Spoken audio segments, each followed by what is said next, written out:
first time natin ever on this channel na makahandle ng Italian bike. By the way, Cranks, this is the Aprilia Tuono 660. But all I got from loving, I don't wanna hurt you, and I don't wanna hurt you, and I But first, thank you pala kay Paulo Arespa-Cochaga for lending us this bike. We've had it for 4 days now para makabigay tayo ng honest review. And by the time you're watching this video, Cranks, I think merong massive oil price hike. Kaya for today, punta na tayo ng kickstand sa may Westgate, Alabang. First impressions natin to, Cranks, nung nakuha natin to. Especially nung first night, kasi nahiram natin to ng mga 10 o'clock. It's such a beautifully designed bike. Very, very sexy. Ito yung tipong design na parang, tara! Tara, ride tayo! Kasi nakuha ko to medyo gabi na. So mga 10:30 na. Tapos parang hindi ko alam saan tayo pupunta eh. Ipakita nyo ito, Franks, in person. Especially itong fairings na doubles as a winglet. In certain angles, mukha pa rin siyang sport bike eh. Pero actually, yung sport bike version nito is yung RS660. Tapos in terms of seating position, upright pa rin siya. Pero itong handlebar niya na parang medyo may pagka-motocross is slightly on the aggressive side. Especially yung foot peg niya, medyo naka-atras. Kasi I think itong Tuono 660, pang track din siya. So it's like more on upright, naked bike, pero still on that aggressive side. Siguro mako-compare ko siya sa Triumph Daytona na 660. Specs pala nito, Cranks, this is a 659cc parallel twin na may 95 horsepower, 15 liters na fuel capacity, na may 820mm na seat height, so hindi siya ganun kataas. Dual disc Brembo calipers in the front, Cranks, na may cornering ABS, ano? Tapos pati sa likod Brembo din, di ba? I mean, goddamn! Tires pala niya, Cranks, 17 inches in the front, tapos 17 din sa likod. Tapos 120 at 180 na naka-Rosso 4 ka na. Meron din tong quick shifter, auto blip, at saka cruise control. If ever man tayo, medyo traffic,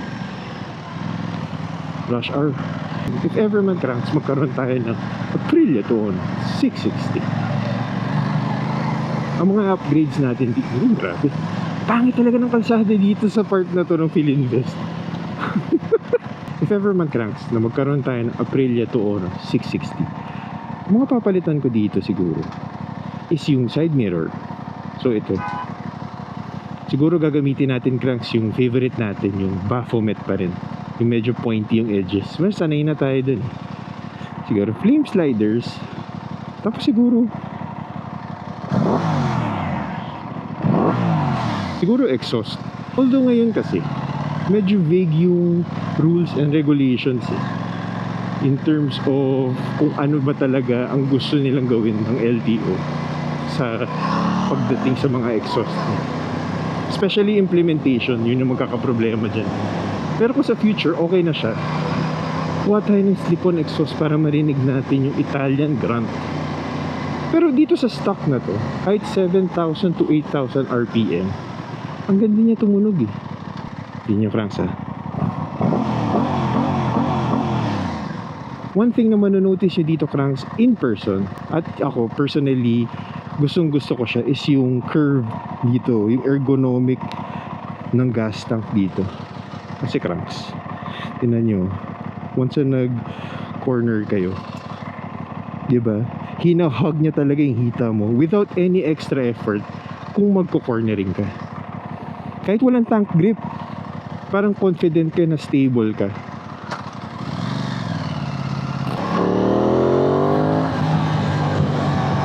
Pero ang napapansin ko lang dito, Cranks, especially right now, kung makikita niyo kung paano yung aking seating position, is meron lang konting parang dito eh, tricep pump. Kasi kahit upright ka, di ba, kasi syempre naked version to ng RS660, medyo parang naka-lean forward ka pa rin ng konti. Kasi I think ito, pang track day siya. Kaya napakasaya nitong bike na. You know, very agile, nimble. Yun lang yung siguro isang mapapansin nyo kung meron kayong Tuono 660 is hindi naman siya arm pump pero more of a tricep pump. Actually, cranks, kung nakikita nyo itong foot peg, kung may Tuono 660 tayo, ito tatanggalin ko to eh. Syempre, tail tidy. Pero itong foot peg ng OBR, tatanggalin ko para mas malinis tignan yung likod. So dito muna tayo sa kickstand, cranks, kasi medyo tumaas. Ang laki ng talaga ng tinaas ng gasolina. And sana bumalik siya ulit in the future at hindi na siya ma-lock in doon. Kasi ang mahirap kasi pag nag-price increase, ang tagal mag-roll back eh.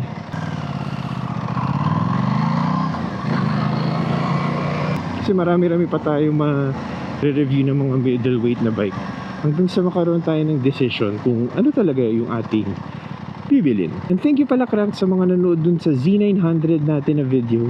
Thank you very much. At sana mag-enjoy kayo dito kahit sa kickstand tayo ulit. Wala eh, mahal talaga yung gas, cranks.